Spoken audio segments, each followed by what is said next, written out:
Over 200 years ago, there was a revolution, an American Revolution, an event that literally changed the course of history. It was led by a group of unsatisfied people who were tired of being told what they could do and when they could do it. People were fed up with their lack of choices and their lack of personal freedoms. People fed up with their lives being controlled by others, fed up with being oppressed, fed up with being manipulated. They finally said, enough, I've had it, and I'm not going to live like this anymore.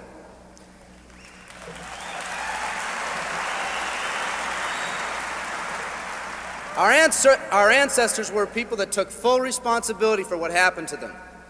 It was that spirit that ignited a country and formed what is now a giant in the free world. I have a question for you. Where's that spirit today? It's time for another revolution. Let me explain one of the laws of the universe. It's called the law of use, and it says simply this: whatever you don't use, you lose. Lack of use causes loss. Ambition unused declines. Faith unused decreases. If you don't use your skills, you lose your skills. If you don't use your freedom, you lose your freedom. Freedom does not come automatically. It's not attained and then handed down to us as an inheritance. It must be achieved each day. At the turn of the century, in the year 1900, less than 10% of us worked for other people or the government. Over 90% of us were self-employed. We were an independent people. In 1980, only 80 years later, over 90% of us worked for the other people or the government. Less than 10% of us were self-employed.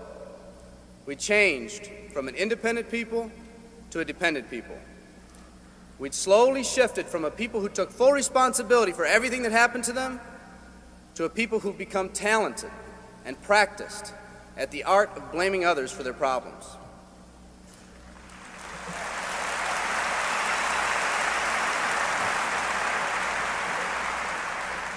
Our giant has fallen asleep.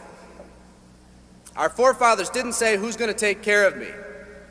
They simply said, all I ask is the opportunity to be free and the ability to take care of myself and my family. Today, we elect officials who will, quote unquote, take care of us.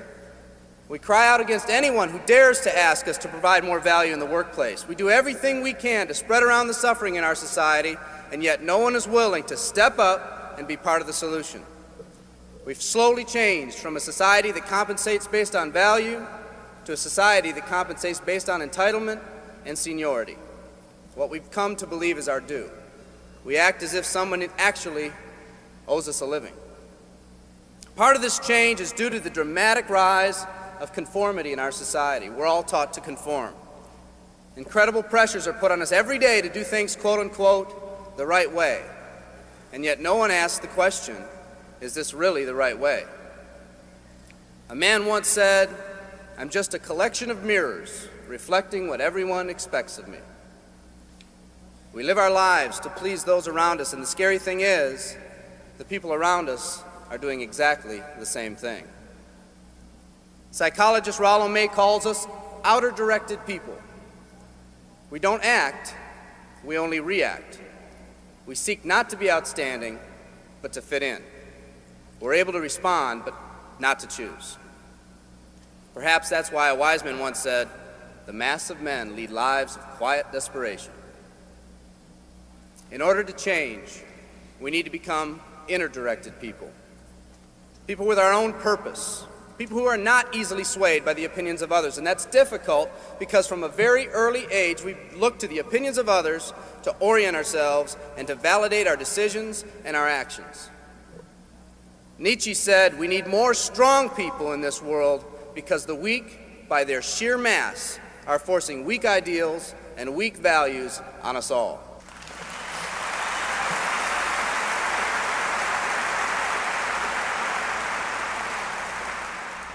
Today's massive social and economic changes are waking this slumbering giant. Some people may not be ready right now for the changes happening today in today's society. It doesn't matter if they're ready or not. An old proverb says, if a man wants his dreams to come true, he must first wake up.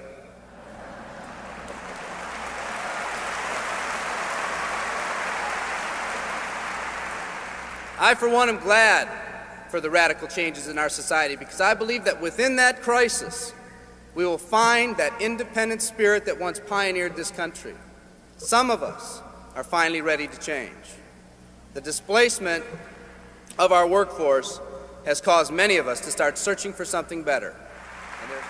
Moving products and moving services is our business and our goal, but what we are becoming in the pursuit of that goal is a larger and much more important issue.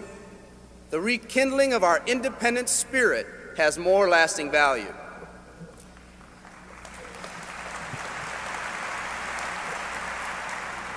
There's no more noble a business than the business that encourages the development of people. Every living organism has one and only one central need in life: to fulfill its own potentialities.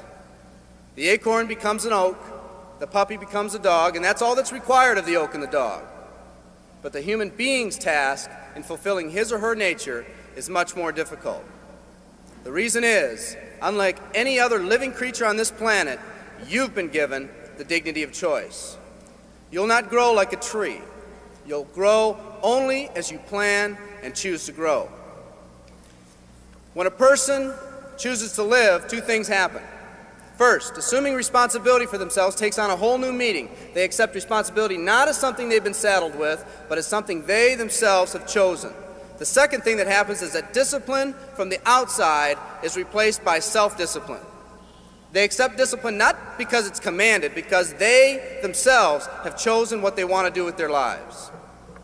Just like when the disenfranchised men and women over 200 years ago got fed up and said, "I'm not going to live like this one more day," there's another revolution coming.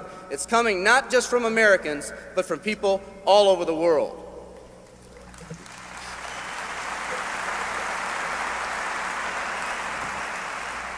It's coming from people who've been oppressed in meaningless jobs, from people who've been unjustly held back, from people who've been slighted or ignored, from people who've had their hopes crushed time and time again by the circumstances around them, from people who've been playing in a game where the rules weren't the same for everyone, from people whose dreams have almost died by the methodical dripping of negative and pessimistic forces, people who've just been waiting for the right opportunity to present itself, an opportunity that they could hold on to, believe in, a place where people believed in them.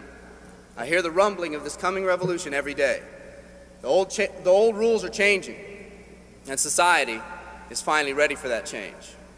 Will people try to persuade you not to rise up? Yes, they will, and sometimes with the best of intentions. But we must fight anyone or anything that tries to influence us against our freedom. And they'll try. Believe me, they'll try.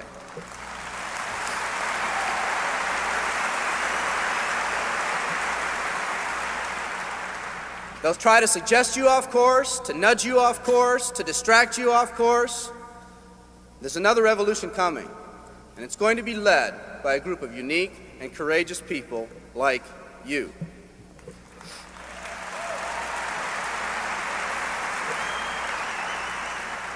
People who've had it with the way things are. People who've picked out their mountain in life and said, "I'm going to the top." And if someone tells you you can't climb mountains, you don't have any experience. You tell them, "I'm going to the top."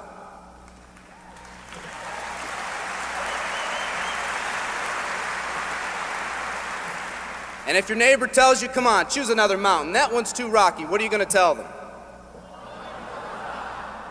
And if someone tells you, "Let's go over here where it's not so steep," what are you going to tell them? And if someone says network marketing, what are you going to tell them?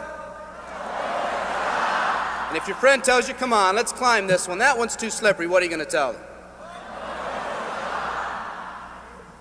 If anyone tells you you can't go up, it's too rocky, too steep, too slippery, you say, "Listen here, I'm going up. You're either going to see me waving from the top or dead on the side. I'm not coming back."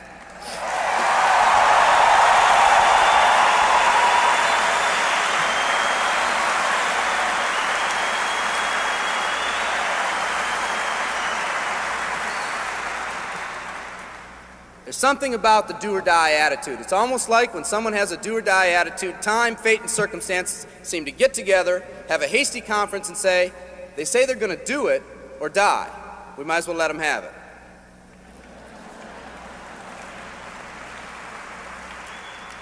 The people in this arena are special. You're special because you've already rekindled that independent spirit. You've already said that you're not going to conform to negative pressures around you. You've all said enough, I've had it, and I'm not living like this anymore. You are the people who want to set big goals and aspirations for yourselves and your families. People who want to live in a country where families are brought together again instead of being torn apart. People who want a country where once again owning your own business and controlling your own destiny is commonplace.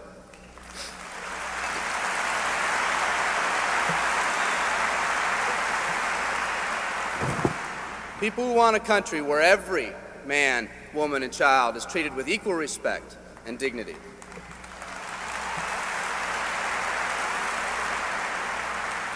People who will pay any price so their families will not live with the legacy of maxed out credit cards and unfulfilled promises.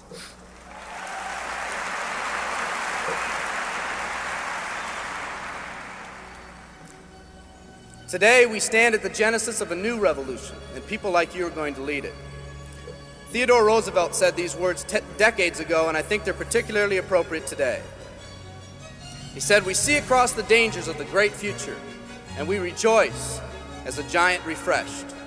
The great victories are yet to be won, the greatest deeds yet to be done. I've dreamt of a company that can give us the opportunity to make these dreams come true by allowing us all to fulfill our own true potential. I love you all. Thank you very much."